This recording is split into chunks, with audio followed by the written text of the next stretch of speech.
गणित परिचय कक्षा 5 प्रश्नावली 24 के क्वेश्चन नंबर 1 है। देखिए, यदि 1 मीटर कपड़े की कीमत 70.1/2 रुपया है तो 5 मीटर कपड़े का मूल्य क्या होगा। ठीक है, यहाँ पर देखिए 1 मीटर कपड़े का कीमत यानी मूल्य दिया हुआ है 70.1/2 रुपया।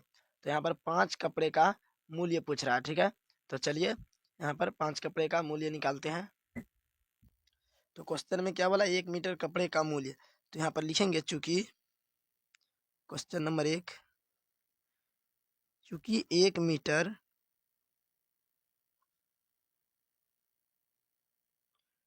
कपड़े की कीमत कितना है, 70.1/2 रुपया।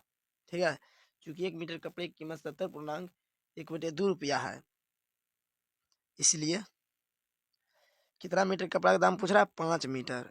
तो 5 मीटर कपड़े की कीमत या मूल्य, कपड़े की कीमत। ठीक है, यहाँ पर देखिए क्या दिया हुआ है, 1 मीटर कपड़े की कीमत इतना दिया हुआ है। तो 5 मीटर कपड़े की कीमत क्या हो गया, इसमें गुना कर देंगे। ठीक है, जो आएगा वही हो जाएगा 5 मीटर कपड़ा का कीमत। ठीक है, तो गुना यहाँ पर 5 कर देंगे। अब देखिए 70.1/2 है, यहाँ पर रुपया लिखेंगे। 70.1/2 है, इसको पहले भिन्न में बदलेंगे तो 70 गुना 2 करेंगे कितना हो जाएगा, 140, और एक जोड़ेंगे तो कितना हो जाएगा, 141/2 गुना में 5 है। ठीक है, अब देखिए यहाँ पर नहीं कटेगा कोई, तो क्या करेंगे, ऊपर ऊपर गुना कर देंगे। 141 गुना 5 कर देंगे तो 5 गुना 1 5, 5 चौक 20 के 0 बाकी 2, 5 का 5 2 7, कितना हो गया 702, 705/2। ठीक है, अब देखिए 2 से भाग देंगे 705 में। ठीक है, रुपया लिखेंगे यहाँ पे। अब 2 से भाग देंगे 705 में। ठीक है, रफ में करना है इसको। ठीक है, तो यहाँ देखिए द्वितीया 6, 7 में से 6 घटा 1, ऊपर से 0 उतरा, 2 पंचे 10, खत्म। अब 5 उतरा, 2 दूनी 4, 5 में से 4 घटा 1। अब देखिए 352 जो यहीं रह जाएगा, और 1 जो आया ऊपर चला जाएगा, और बटे का चिन्ह देंगे, और ये 2 जो है ये नीचे चला आएगा। ठीक है, तो कितना गया, 352.1/2 रुपया। 352.1/2 रुपया, यही क्या हो गया, आंसर हो गया। तो 1 मीटर कपड़े का कीमत इतना था, तो 5 मीटर कपड़े का दाम कितना हो गया, 352.1/2 रुपया। ठीक है, अब देखिए क्वेश्चन नंबर 2। देखिए क्वेश्चन नंबर 2 क्या बोल रहा है, एक कुर्सी की कीमत 225.1/4 रुपया है, एवं एक मेज की कीमत 360.1/2 रुपया। ठीक है, यहाँ पर एक कुर्सी की कीमत दिया हुआ है और ये एक मेज का कीमत दिया हुआ है। तो पूछ रहा है 6 कुर्सियां तथा 8 मेजों की कीमत ज्ञात करें। ठीक है, एक कुर्सी का कीमत इतना दिया है और एक मेज का कीमत इतना दिया है। तो पूछ रहा है 6 कुर्सी और 8 मेज की कीमत। ठीक है, तो क्वेश्चन नंबर 1 जो बना सेम टू उसी तरह बनेगा। ठीक है, तो चलिए इस क्वेश्चन को भी सोल्व करते हैं। ठीक है, पहले कुर्सी का कीमत निकालेंगे, 6 कुर्सी का कीमत निकालेंगे, फिर 8 मेज का कीमत निकालेंगे, फिर दोनों की कीमत को जोड़ देंगे तो निकल जाएगा। ठीक है, तो पहले 6 कुर्सी का कीमत निकाल लेते हैं। ठीक है, तो यहाँ पर लिखेंगे कुर्सी के लिए, कुर्सी के लिए। ठीक है, पहले कुर्सी का निकालेंगे। ठीक है, यहाँ पर लिखेंगे चूंकि एक कुर्सी की कीमत, चूंकि एक कुर्सी की कीमत कितना दिया हुआ है, 225.1/4 रुपया। तो कितना बोल रहा है, 6 कुर्सी की कीमत निकालने, इसीलिए 6 कुर्सियां, इसीलिए 6 कुर्सियां की कीमत कितना हो जाएगा, इसमें गुना कर देंगे। 225.1/4 गुना 6 रुपया। ठीक है, इसको गुना कर देंगे, जो आएगा 6 कुर्सी का दाम निकल जाएगा। ठीक है, समझ में आ रहा है, नहीं समझ में आ रहा है, देखिए समझाते हैं। मान लीजिए बोलेंगे एक कलम का दाम 5 रुपया है, एक कलम का मूल्य कितना है, 5 रुपया। तो बोलेंगे 2 कलम का मूल्य कितना रुपया होगा, तो आप लोग बोलेंगे 10 रुपया। क्या किए, इसमें 5 में 2 से गुना कर दिए तभी तो आया 10। तो उसी तरह यहाँ पर एक कुर्सी का कीमत दिया इतना, तो 6 कुर्सी को बोलेंगे तो गुना कर देंगे। ठीक है, क्वेश्चन नंबर 1 में भी सेम टू इसी तरह किए थे, इसमें भी इसी तरह करना है। देखिए अब क्या करना है, इसको पूर्णांक में दिया हुआ है 225 पूर्णांक बटे 4, इसको भिन्न में बदलना है। तो भिन्न में बदलने के लिए 225 गुना 4 करेंगे और ऊपर वाला को जोड़ देंगे, ठीक है। तो 225 गुना 4 करेंगे, ठीक है। तो रफ में कर लेंगे, इधर देखिए रफ में करना है आप लोग को। देखिए 4 पंचे 20 के 0 बाकी 2, 4 दूनी 8, 10 8 2 10 के 0 बाकी 1, 4 दूनी 8 1 9, कितना आ गया 900। और ऊपर 1 है, इस 1 को भी जोड़ना है, तो कितना हो जाएगा 901। बटे में 4 है, 4 लिखेंगे, गुना में 6 है तो 6 लिखेंगे, तो देखिए 6 रुपया, ठीक है। अब देखिए कटेगा, 2 दूनी 4, दूतिया 6। अब देखिए यहाँ पर कोई नहीं कट रहा है, तो क्या करेंगे, अब गुना कर देंगे। फिर से 1 गुना 3 करेंगे, 3 हो जाएगा। और 3 गुना 0 करेंगे तो कितना हो जाएगा 0, और 9 गुना 3 करेंगे 27, कितना हो गया 2703 बटे 2। कितना निकल गया 2703 बटे 2, कितना 6 कुर्सी का ये कीमत निकल गया, ठीक है। अब निकालेंगे मेज का, ठीक है। तो लिखेंगे मेज के लिए, ठीक है, मेज के लिए, ठीक है। तो अब आगे क्वेश्चन क्या है, कुर्सी का निकल गया, बोला एक मेज की कीमत, यहाँ पर लिखेंगे चूंकि एक मेज की कीमत, एक मेज की कीमत कितना दिया हुआ है 360 पूर्णांक 1/2 रुपया, 360 पूर्णांक 1/2 रुपया। कितना पूछ रहा है 8 मेज की, तो लिखेंगे इसलिए, इसलिए 8 मेजों की कीमत, इसलिए 8 मेजों की कीमत क्या करेंगे, इसमें गुना कर देंगे, 360 पूर्णांक 1/2 गुना 8 रुपया, ठीक है। अब देखिए 360 गुना 2 करेंगे और ऊपर वाला को जोड़ देंगे, ठीक है। तो 360 गुना 2 कर लेते हैं इधर रफ में। ये 2 गुना 0 करेंगे, 0 हो जाएगा, 2 की 12 2 बाकी 1, दूतिया 6 1 7, 720 और 1 जोड़ेंगे कितना हो जाएगा 721 बटे 2 गुना में 8 है, ठीक है। अब इसको देखिए कटाएंगे, 2 का 2, 2 चौक 8, ठीक है। कितना बच गया 721 गुना 4 करेंगे, ऊपर ऊपर गुना हो जाएगा, नीचे कुछ नहीं बचा, नीचे 1 बचा। फिर जो 1 आएगा 1 से भाग देंगे, जितना का उतना ही रह जाएगा, ठीक है। 1 का मान नहीं होगा। अब 721 गुना 4 करेंगे, तो 4 गुना 1 करेंगे 4 हो जाएगा, 4 गुना 2 करेंगे तो 8 हो जाएगा, और 4 गुना 7 करेंगे तो 28 होगा। कितना हो गया 2884, ठीक है। तो देखिए यहाँ पर 6 कुर्सी की कीमत कितना निकल गया 2703/2 रुपया, और 8 मेज का कीमत निकल गया 2884, ठीक है। तो यहाँ पर क्या पूछा है, क्वेश्चन में क्या पूछा था कि एक कुर्सी की कीमत इतना रुपया है, तो एक मेज की कीमत इतना रुपया है। तो 6 कुर्सी तथा 8 मेज की कीमत ज्ञात करें। 6 कुर्सी और 8 मेज का कीमत ज्ञात करने बोल रहा है, क्या करेंगे 6 कुर्सी और 8 मेज का जो कीमत निकला दोनों को जोड़ देंगे, ठीक है। तो यहाँ पर लिखेंगे 6 कुर्सियां तथा 8 मेजों की कीमत बराबर क्या हो जाएगा, 6 कुर्सी की कीमत, यहाँ पर लिखेंगे 6 कुर्सियों की कीमत प्लस 8 मेजों की कीमत, ठीक है। तो 6 कुर्सियों तथा 8 मेजों की कीमत बराबर कितना आ गया, 6 कुर्सियों की कीमत प्लस 8 मेजों की कीमत। तो 6 कुर्सी की कीमत कितना निकला, 6 कुर्सी की कीमत निकल गया 2703/2 रुपया, प्लस और 8 मेज का कीमत निकल गया 2884, ठीक है। तो इसका 6 कुर्सी के दाम रख दिए यहाँ पर, 8 मेज का। अब देखिए यहाँ पर भिन्न का जोड़ बन गया, तो 2 का लघुत्तम यहाँ कुछ नहीं, तो इसके नीचे 1 है, तो 2 और 1 का लघुत्तम लेंगे, 2 ही रह जाएगा, और 2 से भाग देंगे 2 में, तो एक बार में कट जाएगा। देखिए 2 से भाग देंगे 2 में, तो एक बार में कट जाएगा। और 1 गुना कितना करेंगे 2703, तो कोई भी संख्या में 1 से गुना करते हैं तो वो जितना का जितना ही रह जाता है, तो यहाँ पर रहेगा 2703 प्लस, अब देखिए 1 से भाग देंगे 2 में, 1 से 2 बार में कट जाएगा, ठीक है। और ये जो 2 आया इसमें गुना करेंगे 2884 में, तो 2884 गुना 2 करेंगे तो कितना हो जाएगा, देखिए 4 दूनी 2 चौक 8, 2 अठी 16 1 6 बाकी 1, 2 अठी 16 1 17 1 7 बाकी 1, 2 दूनी 4 1 5 हो गया 5768। अब क्या करेंगे दोनों को जोड़ेंगे, 5768 प्लस 2703, कितना हो गया 8 3 11 1 बाकी 1 6 1 7 7 7 14 4 बाकी 1 5 दूनी 7 1 8, 8471/2। अब 2 से भाग देंगे 8471 में, ठीक है। तो ये 2 चौक 8 खत्म हो गया, 4 उतरा 2 दूनी 4, ये भी खत्म हो गया, 7 उतरा 2 तिया 6, 7 में से 6 घटेगा 1, अब ऊपर से उतरेगा 1, दो पंचे 10, 10 में एक में से 0 घटेगा 1 और एक एक खत्म। ये देखिए 4235 यहीं रह जाएगा और एक चला जाएगा ऊपर और 2 चलाएगा नीचे।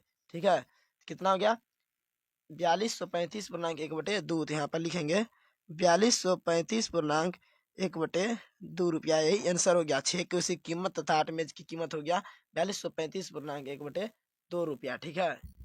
अब देखिए क्वेश्चन नंबर 3। क्वेश्चन नंबर 3 क्या है, एक बस की चाल 45/1/2 किलोमीटर प्रति घंटा है, तो 4/3/13 घंटे में वह बस कितनी दूरी तय करेगा। ठीक है, यहाँ पर देखिए 1 घंटा में एक बस 45/1/2 किलोमीटर दूरी तय करता है। प्रति घंटा का मतलब क्या हुआ, प्रति मतलब एक होता है। ठीक है, तो प्रति घंटा मतलब 1 घंटा, तो 1 घंटा में एक बस कितना दूरी तय करता है 45/1/2 किलोमीटर। तो पूछ रहा है 4/3/13 घंटा में वो बस कितना दूरी तय करेगी। ठीक है, तो चलिए इस क्वेश्चन को सोल्व करते हैं। तो यहाँ पर लिखेंगे 1 घंटे में बस द्वारा तय की गई दूरी, कितना दूरी तय किया 45/1/2 किलोमीटर। ठीक है, किलोमीटर, किलोमीटर को हर्षी इधर से होगा। ठीक है, किलोमीटर।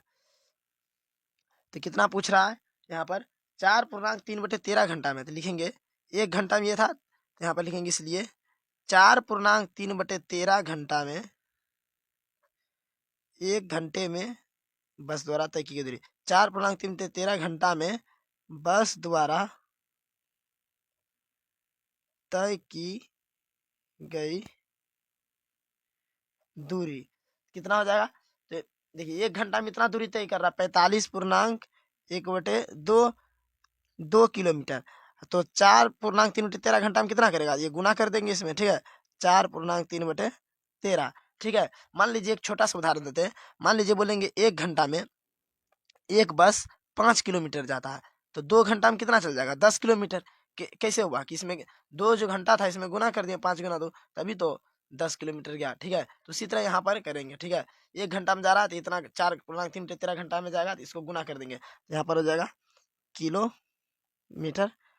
अब देखिए 45 दिन 90 1 91, 91/2 हो गया और इसको गुना करेंगे।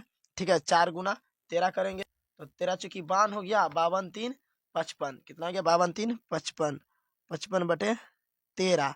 तो यहाँ पर देखिए कट रहा है 13 का 13 26 13 40 13 के बाद 13 55 13 78 13 सती 91, 7 बार में कट गया। ठीक है, ये एक बार में कटा। अब देखिए कोई नहीं कट रहा है, तो गुना कर देंगे यहाँ पर इसको। तो गुना करेंगे तो कितना हो जाएगा 7 गुना 55, 7×5=35 के 5 बाकी 3, 7×5=35, 3 कितना हो गया 38/2। ठीक है, अब 2 से भाग देंगे 385 में, दुक्का 2, 3 में से 2 गया 1 और ऊपर से 8 उतरा, 2×2=18 खत्म, ऊपर से 5 उतरा तो हो गया 2 दूनी 4, 5 में से 4 घटा 1, 192 यही रहेगा, 1 चला जाएगा ऊपर और 2 चलाएगा नीचे। कितना हो गया 192/1/2 किलोमीटर। ये रफ में करना है। ठीक है, इसको रफ में किए 192/1/2 किलोमीटर। ठीक है, जब 1 घंटा में बस 1 घंटा में बस 45/2 किलोमीटर दूरी तय करेगा, तो 4/3/13 घंटा में बस कितना दूरी तय करेगा 192/1/2 किलोमीटर। ठीक है, नंबर 7 देखिए क्वेश्चन नंबर 7 क्या है, बोला 36 मीटर कपड़े के एक थान में से 1/1/5 मीटर लंबाई के कितने टुकड़े काटे जा सकते हैं। हाँ, ठीक है, यहाँ पर देखिए 36 मीटर कपड़ा दिया है और बोल रहा है 1/5 मीटर का कितना टुकड़ा हो सकता है 36 मीटर में। ठीक है, तो चलिए इस क्वेश्चन को सॉल्व करते हैं। यहाँ पर कितना है 36 मीटर कपड़ा, कुल कपड़ा कितना है 36 मीटर। तो यहाँ पर लिखेंगे, सबसे पहले लिखेंगे कुल कपड़ा, कुल कपड़ा कितना दिया है 36 मीटर। ठीक है, और टुकड़े की लंबाई कितना दिया है, टुकड़े की लंबाई। ठीक है, टुकड़े की लंबाई दिया है 1/1/5 मीटर। ठीक है, एम मतलब मीटर हो गया। ठीक है, तो इतना मीटर दिया हुआ है। तो अब देखिए क्या करना है, यहाँ पर कितना पूछा, क्या क्या पूछा है कि 36 मीटर कपड़े के एक थान में से 1/1/5 मीटर लंबाई के कितने टुकड़े काटे जा सकते हैं। ठीक है, ये जो 36 मीटर कपड़ा है ना, एक थान में कितना मीटर कपड़ा है, 36 मीटर। इस 36 मीटर में से 1.1/5 मीटर का कितना टुकड़ा काटा जा सकता है, इतना मीटर की लंबाई का। ठीक है, तो क्या करेंगे, 36 में इससे भाग दे देंगे। ठीक है, तो सभी टुकड़ा निकल जाएगा, कितना टुकड़ा निकलेगा पता चल जाएगा। तो यहाँ पर लिखेंगे, इसलिए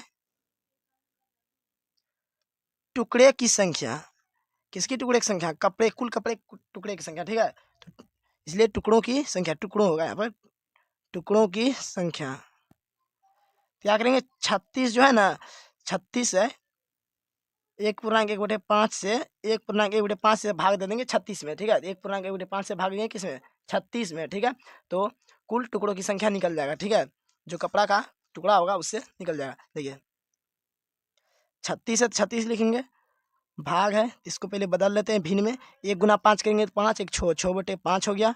ठीक है, अब 36 भाग को बदलेंगे गुना में, 5 जाएगा ऊपर और 6 चलाएगा नीचे, कटेगा। देखिए छक्का छो, 6 के 36, बच गया क्या, 6 × 5, 6 × 5 करेंगे तो हो गया 30, लिखेंगे यहाँ पर 30 टुकड़े, 30 टुकड़े लिखेंगे,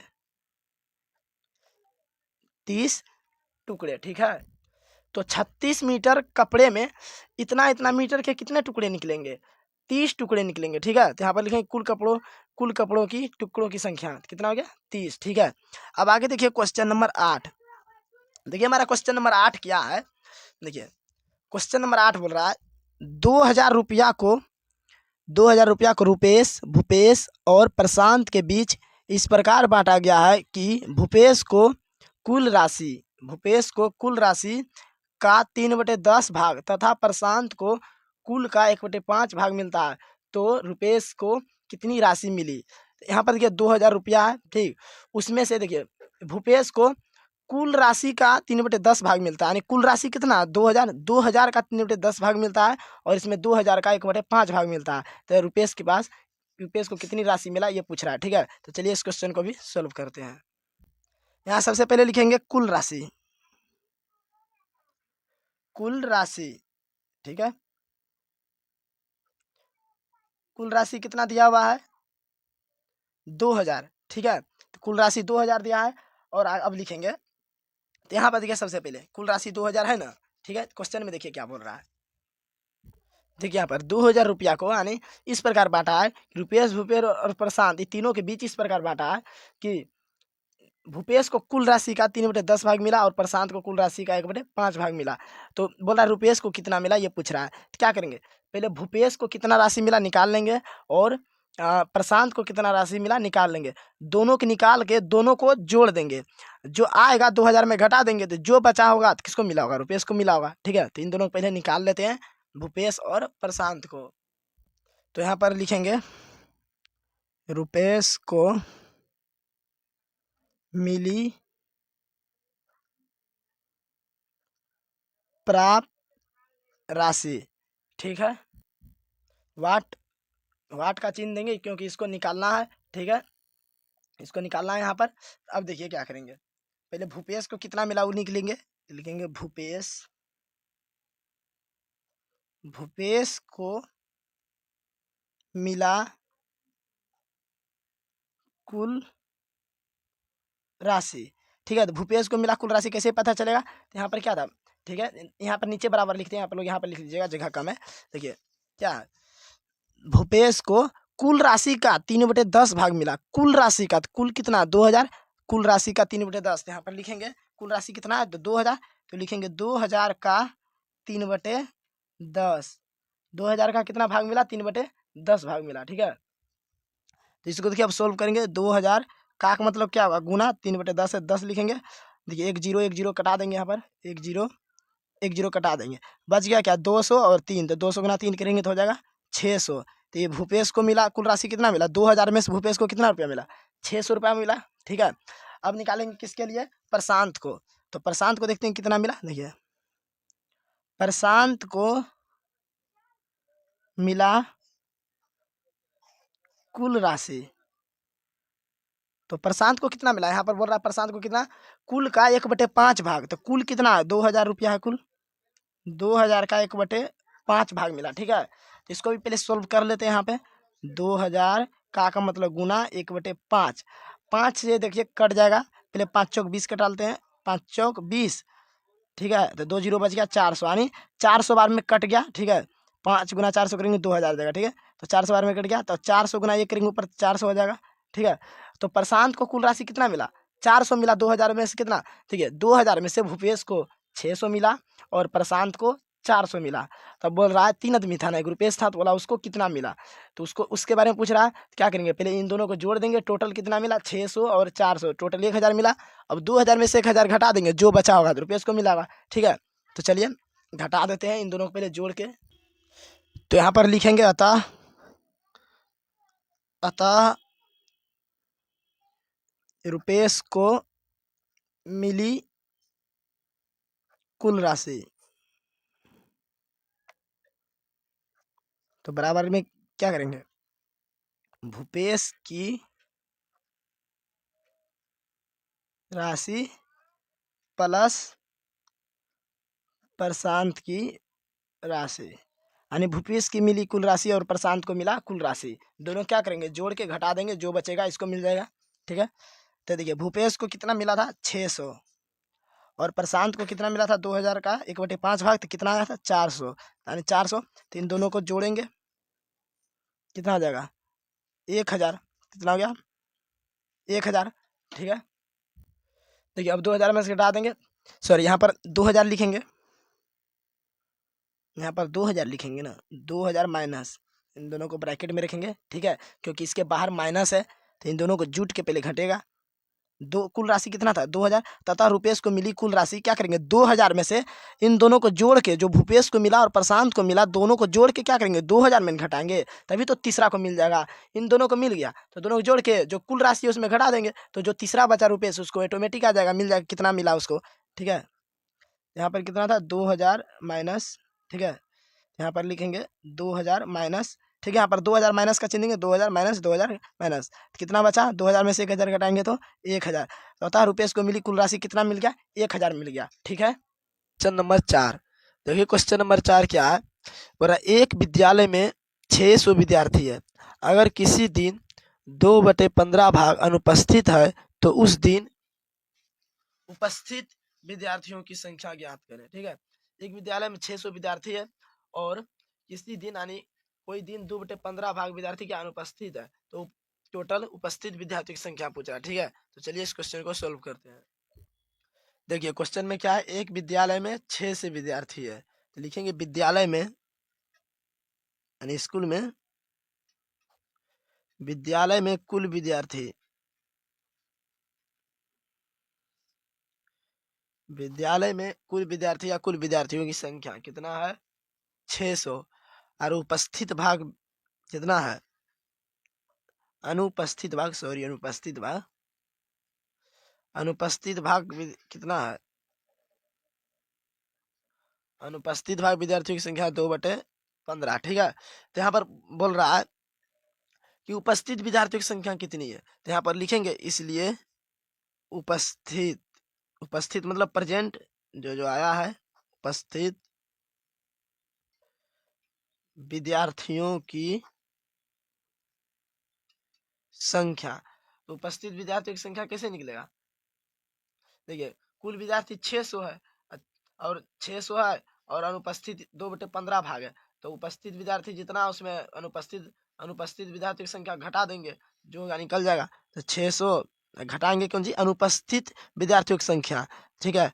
तो अनुपस्थित विद्यार्थियों की संख्या नहीं दिया, यहाँ पर क्या दिया अनुपस्थित भाग दिया, तो अनुपस्थित भाग दिया, तो अनुपस्थित विद्यार्थियों की संख्या कैसे निकलेगा 600 में गुना कर देंगे इसको, 600 गुना 2/15, तभी किसका निकल जाएगा, ये अनुपस्थित विद्यार्थियों की संख्या निकलेगा, ठीक है, यानी जो अब्सेंट है, तो अनुपस्थित विद्यार्थियों की संख्या निकलेगा और उपस्थित विद्यार्थियों की संख्या में निकाल देंगे, तभी ना पता चलेगा टोटल कितना आया, ठीक है। एक विद्यालय मान ली इतने विद्यार्थी है, जो जो अब्सेंट है उसको घटा देंगे तो निकल जाएगा टोटल विद्यार्थियों, प्रेजेंट विद्यार्थियों की संख्या, ठीक है। यहाँ पर अनुपस्थित भाग दिया था इसलिए 6 से गुना करेंगे तब निकल जाएगा अनुपस्थित विद्यार्थियों की संख्या 600 माइनस, अब देखिए इसको सोल्व कर लेंगे, 600 गुना 2/15 है ना, देखिए 15 से कटाएंगे ना, 15 चौकी 60, एक जीरो है 40 हो जाएगा, 40 बार में ये कट जाएगा, ठीक है। 15 गुना 40 कीजिएगा ना 600 आ जाएगा, ठीक है। तो 15 से कटा दिए इसको 40 बार में, 600 माइनस 40 गुना 2 करेंगे तो 80 हो जाएगा। ठीक है, अब 600 में से 80 घटाएंगे तो कितना हो जाएगा 520। तो विद्यार्थी में विद्यालय में उपस्थित विद्यार्थियों की संख्या कितनी है 520, और अनुपस्थित विद्यार्थियों की संख्या कितना हो गया 80 हो गया।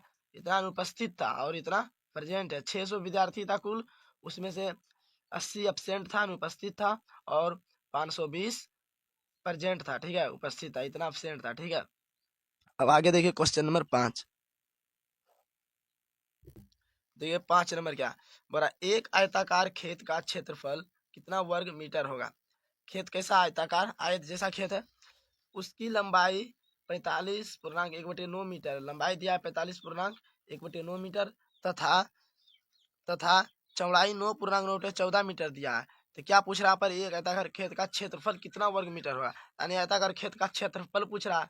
ठीक है, तो आयताकार खेत का क्षेत्रफल पूछ रहा है, तो आयत का क्षेत्रफल क्या होता है, देखिए लंबाई गुना चौड़ाई, सूत्र यहाँ पर दिया हुआ है, आयत का क्षेत्रफल बराबर लंबाई गुना चौड़ाई। तो लंबाई दिया इतना, चौड़ाई दिया इतना, दोनों गुना कर देंगे, हमारा आयताकार क्षेत्र का वर्ग मीटर निकल जाएगा। तो यहाँ पर लिखेंगे आयताकार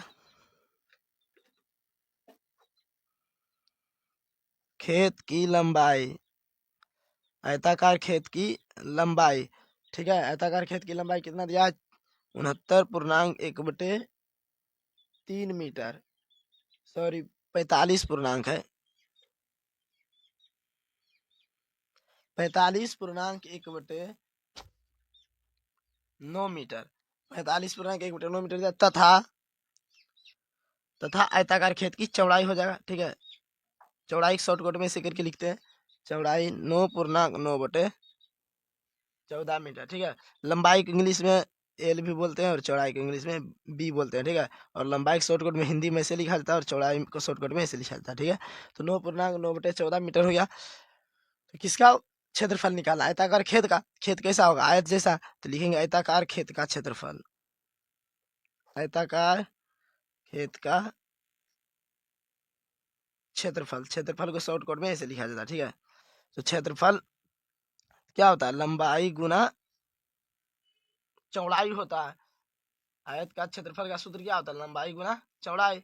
तो लंबाई कितना है देखिए, तो 45.1/9, तो यहाँ पर लिखेंगे 45.1/9 गुना, और देखिए चौड़ाई कितना है 9.9/14, लिखेंगे यहाँ पर वर्ग मीटर। ठीक है, क्योंकि यहाँ पर मीटर है, देखिए इतना मीटर, तो यहाँ पर हम मीटर लिखा गया, यहाँ पर मीटर लिखा है, मीटर स्क्वायर हो जाएगा। तो मीटर स्क्वायर को हिंदी में क्या बोलते हैं, वर्ग मीटर बोलते हैं। ठीक है, अब देखिए यहाँ पर 45 गुना 9 करेंगे और एक को जोड़ देंगे, इसको पहले भिन्न में बदलेंगे, तो 45 गुना 9 करेंगे, देखिए 9 × 45 के 5, बाकी 4, 9 × 36 40, कितना हो गया 405। 405 में क्या करेंगे, एक जोड़ देंगे तो हो जाएगा 406/9 गुना, अब देखिए 9 गुना 14 करेंगे तो कितना हो जाएगा, 9 गुना 14 26 से, कितना हो गया 126, और 9 को जोड़ेंगे तो 9 6 15 5, बाकी 1 2 1 3 1, कितना हो गया 135/14। ठीक है, यहाँ पर देखिए कटेगा, 9 से कटाएंगे इसको 15 बार में कट जाएगा, 15 नमा 35 होता है ना। ठीक है, 9 से कटाएंगे 15 नमा 35, 9 गुना 15 करेंगे तो 135 आ जाएगा। ठीक है, अब देखिए यहाँ पर कटाएंगे इसको, ऊपर क्या बच गया 406 गुना में 15, नीचे बच गया 1 गुना 14, तो 1 गुना 14 करेंगे 14 ही हो जाएगा। ठीक है, या तो यहीं से कटा सकते थे 2 दूनी 4 और इसको 2 का से, लेकिन जगह नहीं था इसलिए एक बार लिख लिए। देखिए 2 सती 14, 2 दूनी 4, 0 2 तिया 6, यानी 203 दाम में कटा दुक्का से। देखिए दुक्का से कटाएं इसको 7 बार में, और दुक्का से इसको कटाएं 203 बार में। अब देखिए इसको और कटा के देखते हैं, शतका से, शतका से भाग देखिए 203 में, 203, 7 दूनी 14, 10 में 4 या 6 खत्म, 3 7 63, तो ये पूरा पूरी कट गया कितना बार में 29 दाम में, तो ये 203 भी 29 बार में कट गया, शतका 7, और 7 गुना 29 करेंगे कितना आएगा 203, देखिए 7 से भाग दिया 203 में 29 बार में पूरा पूरी कट गया, यानी 7 गुना 29 करेंगे 203 आ जाएगा। अब क्या बच गया ऊपर 29 गुना 15, 29 गुना 15 कर देंगे, 15 नमा 35 से 5, बाकी 13, 15 दूनी 30, 30 और 13 कितना हो गया जाकर के 43, तो हो गया 435 वर्ग मीटर। आयताकार आयताकार खेत का क्षेत्रफल कितना हो गया 435 वर्ग मीटर। ठीक है, यही हमारा राइट आंसर हो गया। अब आगे देखिए क्वेश्चन नंबर 6। देखिए क्वेश्चन नंबर 6 क्या है, बोल रहा है एक आयताकार खेत का क्षेत्रफल 3200 वर्ग मीटर है। यहाँ पर आयताकार खेत का क्षेत्रफल पूछ रहा था, यहाँ पर क्षेत्रफल दे दिया है, ठीक है, ऑलरेडी दे चुका है।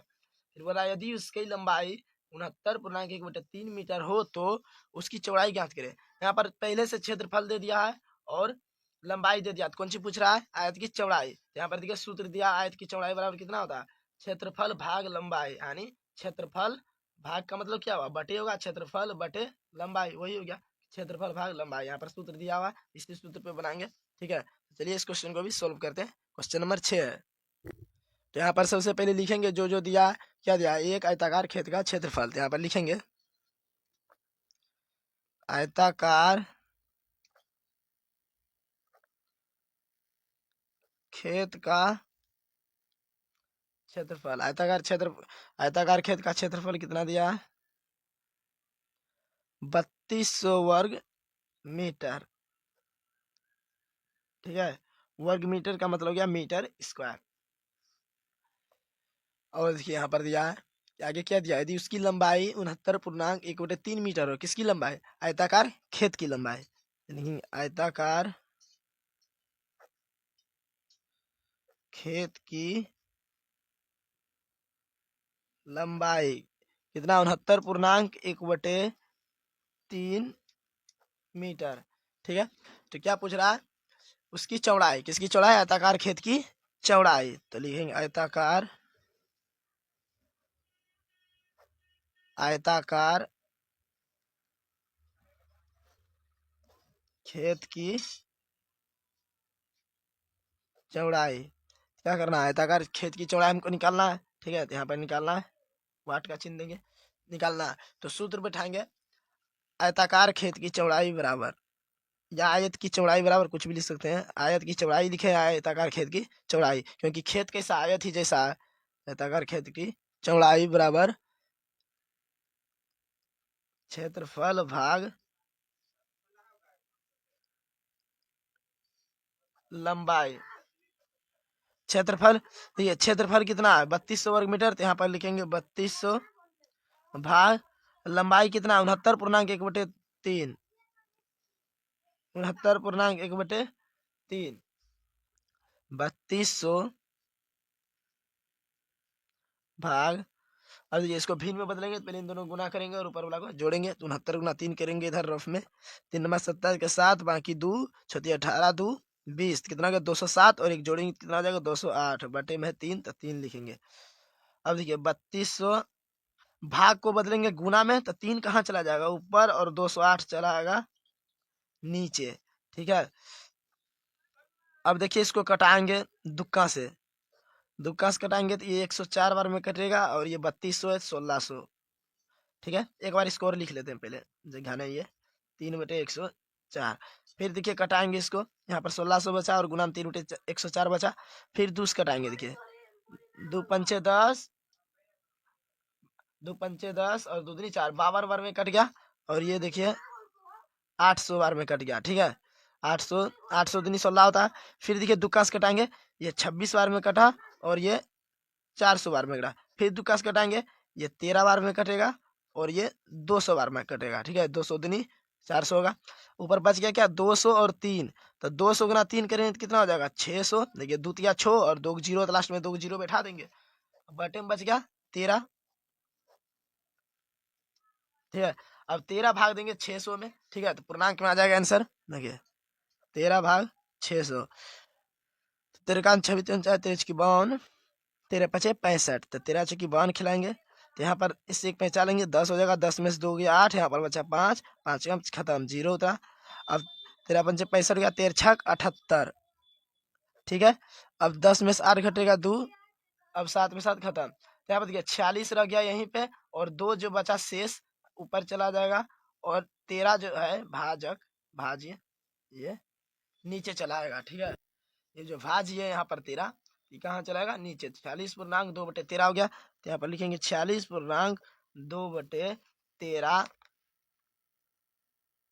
मीटर। किसका निकल गया, आयताकार खेत की चौड़ाई कितना निकल गया, 46/2/13 मीटर। तो लिख सकते हैं यहाँ पर लास्ट में, अतः आयताकार खेत की चौड़ाई बराबर 46.2/13 मीटर। यही क्या गया, आंसर हो गया। ठीक है, क्वेश्चन नंबर 9। देखिए क्वेश्चन नंबर 9 है 10 सेंटीमीटर को 1 मीटर के भिन्न के रूप में बदलें। तो 10 सेंटीमीटर को किस में बोल रहा है, 1 मीटर के भिन्न में बदलने के लिए। ठीक है, तो चलिए इस क्वेश्चन को सॉल्व करते हैं। तो देखिए क्वेश्चन नंबर 9 क्या था, 10 सेंटीमीटर को 1 मीटर के भिन्न के रूप में बदलें। ठीक है, तो यहाँ पर लिखेंगे 10 सेंटीमीटर, अब भाग दे देंगे 1 मीटर से। ठीक है, 10 सेंटीमीटर को 1 मीटर के भिन्न में बदलने बोला है, जिसको बदलने के लिए बोलेगा उसी से भाग देंगे। ठीक है, तो यहाँ पर लिखेंगे, देखिए 10 सेंटीमीटर भाग 1 मीटर बराबर कितना सेंटीमीटर होता है, 100 सेंटीमीटर। 1 मीटर बराबर 100 सेंटीमीटर था, क्योंकि यहाँ पर देखिए सेंटीमीटर में, तो इसको भी सेंटीमीटर में बदल देंगे, दोनों एक रंग का रहेगा तभी तो भाग देंगे। ठीक है, तो दोनों के एक रंग का कर दिए, यहाँ पर सेंटीमीटर में था, ये मीटर में था, तो इसको भी सेंटीमीटर में बदल दिए, तो 1 मीटर बराबर 100 सेंटीमीटर था। ठीक है, देखिए 10 सेंटीमीटर भाग को बदलेंगे गुना में, और इसके नीचे कुछ नहीं, तो एक है, तो एक चला जाएगा ऊपर, 100 आ जाएगा नीचे, तो क्या हो जाएगा, भाग जब गुना में बदलेगा तो 1/100 सेंटीमीटर हो जाएगा। ठीक है, अब देखिए सेंटीमीटर सेंटीमीटर कट जाएगा, और एक जीरो कट जाएगा। ठीक है, यानी 10 दही 110 बार में कट जाएगा, ऊपर क्या बच गया, 1/10। ठीक है, तो इसका आंसर क्या हो गया, 10 हो गया। अब क्वेश्चन नंबर 10 देखिए, 5.3/4 रुपया को 138 रुपया के भिन्न के रूप में बदलें। तो क्वेश्चन नंबर 9 ही जैसा है, इसी तरह 138 से भाग दे देंगे। यहाँ पर क्या बोला था, 10 सेंटीमीटर को 1 मीटर के भिन्न के रूप में बदलें, यहाँ पर बोला इतना रुपया को इतना रुपया के भिन्न के रूप में बदलें, जिसको बदलने के लिए बोलेगा उसी से भाग देंगे। बोल रहा है 138 रुपया के भिन्न के रूप में बदले, तो इससे बोल रहा है, तो इसी से भाग देंगे इसमें। ठीक है, चलिए इस क्वेश्चन को भी सोल्व करते हैं। तो यहाँ पर देखिए लिखेंगे 5.3/4 रुपया है। ठीक है, भाग किससे देना है, 138 रुपया से।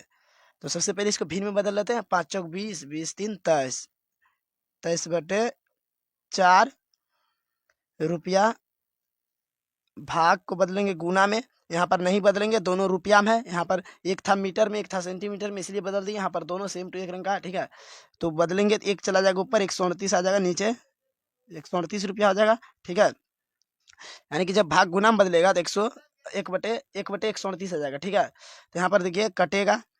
ठीक है, ये रुपया रुपया खत्म हो जाएगा, दोनों बटे में है तो एक रंग का। अब देखिए 23 से कटाएंगे, 23 का 23, 23 छौक 138, 23 गुना 6 करेंगे तो 138 आ जाएगा। देखिए छोतिया 18 का 8, बाकी 1 छोटी 12 का 13 कट रहा है ना, 23 से 6 बार में कट गया 138। ठीक है, तो ऊपर क्या बच गया, 1 और 1 बच गया, तो 1 गुना 1 करेंगे तो कितना हो जाएगा 1, और 6 गुना 4 करेंगे तो 24। ठीक है, तो यही आंसर हो गया। क्या बोला था क्वेश्चन की, 5.3/4 रुपया को 138 रुपया के भिन्न के रूप में बदले, तो भिन्न के रूप में बदल गया, 138 रुपया के इतना को भिन्न के रूप में बदले तो कितना गया 124। ठीक है, अब आगे देखिए क्वेश्चन नंबर 11। देखिए क्वेश्चन नंबर 11 क्या है, बोला 2 स्टेशनों के बीच की दूरी 10 किलोमीटर है। ठीक है, 2 स्टेशन है, मान लीजिए एक ए स्टेशन है, एक बी स्टेशन है, दोनों के बीच की दूरी क्या है, 10 किलोमीटर है। ठीक है, और क्या बोला, एक गाड़ी एक स्टेशन से चलकर दूसरे स्टेशन की ओर 6 किलोमीटर जाती है।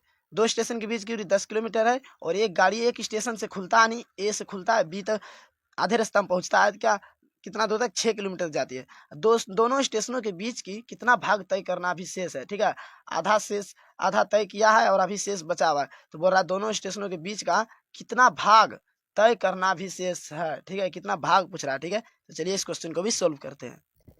तो यहाँ पर लिखेंगे पहले कुल दूरी। ठीक है, क्या 2 स्टेशनों के बीच की दूरी कितना दिया, 10 किलोमीटर, तो टोटल दूरी कितना दिया है, यानी कुल दूरी दिया है 10 किलोमीटर। ठीक है, कुल दूरी 10 किलोमीटर दिया है।